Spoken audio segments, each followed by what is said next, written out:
Viewer, are you pondering what I'm pondering? Well, if you're not, then this is it. Hi, this is Gibson Shamar from Hikati Media, here to talk to you about something I didn't watch as a kid, but as an adult. Pinky and the Brain. Apparently, a lot of people watched it as kids, I just never got the chance to. I didn't have WB Kids when I was a kid. I had Nickelodeon from 1996 when I was born, up to 2000 when I was 4, and then Cartoon Network from 2000 until now. Disney Channel, Boomerang, and Nickelodeon again from 2007 to 2013. Now I have whatever totally legal means I can get a hold of to watch these things. Anyway, we are already acquainted with each other. You are my dear and beloved viewer, and I am your dearly beloved host for the next 10 minutes or so. So let's get started, shall we? You already know the drill, and if you don't, here's how it goes. I will talk to you about the characters individually, then talk about the show itself. Got it? Plus, I think you all know what the show is about anyway. Two mice who plot on a daily basis on taking over the world. So we'll start off with talking about the Brain, who is, the brains of the operation. He's a genetically modified mouse from Acme Labs, voiced by Maurice LaMarche, one of my favorite voice actors, by the way, and he simply decided that the world would be run better if he were the one ruling it. Really, I mean it. There's an episode where they ask him why he should be the one ruling the world, and he didn't have a proper answer to it. He's a guy with a stone-cold face the whole time who is ambitious, crafty, cunning, and not really evil when you think about it. He just wants to take over the world because that's it. He doesn't have any evil intent. He often acts like he doesn't care about Pinky, but whenever things get really intense for them, he shows that he does care. There was an episode that really brought that to light. It was a Christmas special, and he was about to succeed in his plan, but when he heard what Pinky wanted for Christmas, he was touched and wrecked his plan to take over the world just to make Pinky happy. Although he has the brains of a human super genius, he doesn't have the strength of one and often relies on machines to do the heavy lifting for him. He doesn't really have much else going for him other than the fact that he wants to conquer the world. He's also a very unfortunate mouse because when he wants to prove that he is intelligent to the human scientists who made him like this, something always happens to screw him over. What's weird is that there's an episode where he wanted to sue a company but had to prove that he was a mouse and somehow failed, even though he was there in court as a mouse. Yeah, the cartoon got really weird sometimes. Then we have the other title character, Pinky. His name comes first, but he's not really the main guy in the show. He's the sidekick. He's the dim-witted, eternally confused, unfocused, and only barely competent sidekick of Brain. He's just supporting Brain because he doesn't have anything else going on for himself. He's usually just chilling while Brain concocts the latest scheme for world domination, and when it's explained to him, he asks something that's completely out of context. They had an episode which showed us things from Pinky's point of view, and it explained that this happens because he goes on a different train of thought and then just says the last thing he thought about, just as Brain asked him if he's pondering what he's pondering. Really funny stuff. Pinky is also quite the charmer. Despite being insane, he's just a good guy and very likable, contrary to his friend Brain. And he's dating a horse. I swear, how does that even work? Man, I wish I had that kind of game. He also has a British accent for some reason. His tendency to say narf and zarp are random, and they happen at random and may be a result of brain damage from the gene splicing. It also explains why he's stupid. There aren't any other main characters. In fact, the only recurring one is Snowball the gerbil. He too aspires to take over the world and wants to do it before or even after Brain does it, as long as he's ruling. Which he ends up doing at some point in the show, and Brain is reduced to an alley mouse before he works on taking the world away from Snowball. Snowball was also part of the gene splicing experiments by Acme Labs scientists.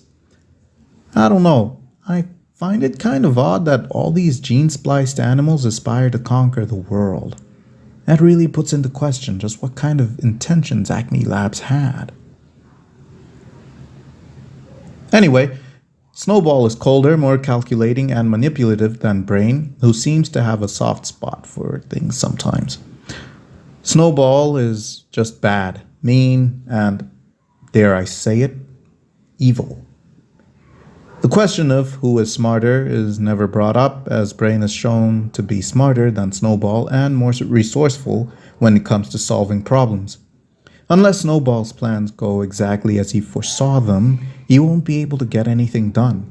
Unlike Brain, who is always ready for failure, it's just that the way he fails is the unforeseen thing. He has a lot of bad luck with his schemes. Snowball has good luck with his schemes. It's just that he's not the main character and nobody can actually end up ruling the world. So, yeah. Well, on to the show. The show is a kid's animation with a lot of adult jokes. And no, it's not anything to do with sex innuendos. There's more to adult jokes than sex.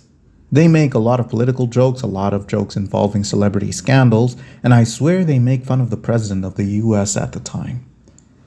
The premise is simple enough to follow for everyone, and the over-the-topness of the plans to conquer the world leave you pondering if they are viable in real life or not. It's not a serialized show, but a lot of elements and established events come back in later episodes. The weird thing is, despite that, nobody ever remembers Brain as the guy who almost conquered the world, or the guy who started his own country, or the guy who tried to sue a company for turning him into a mouse, or even just that he's a talking mouse.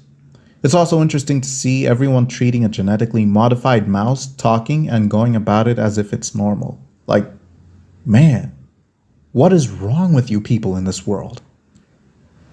The show also tells stories in different time periods like ancient times in Greece, the 19th century, or even the 1930s with the neo-noir detective story episode. The most interesting thing about this show, though, is how the studio started to interfere with it once it became super successful. And WB never learned, do they? The show is a spin-off from the hit show Animaniacs, executive produced by the legendary Steven Spielberg.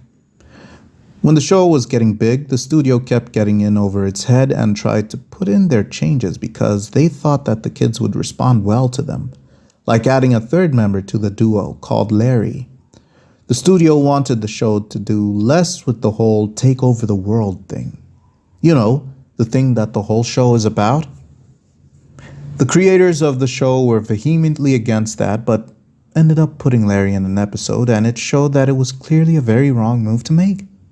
Larry didn't appear again, thankfully.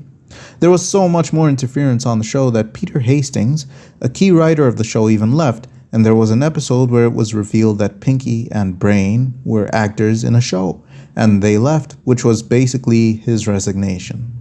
This episode was called "You'll Never Eat Food Pellets in This Town Again." It's a play on threats directors and producers would say to each other. You'll never work in this business again. You'll never work in this town again, and so on. You can almost say that it was executed so well that it could be part of the grand design. Of course, that's stereotypical. I don't know if that was ever said to people in Hollywood. After that incident, the network stopped insisting, but not for long.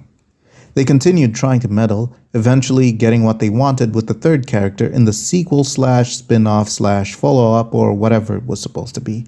Pinky, Elmira, and the Brain. Yeah, well, it went just as well as everybody expected.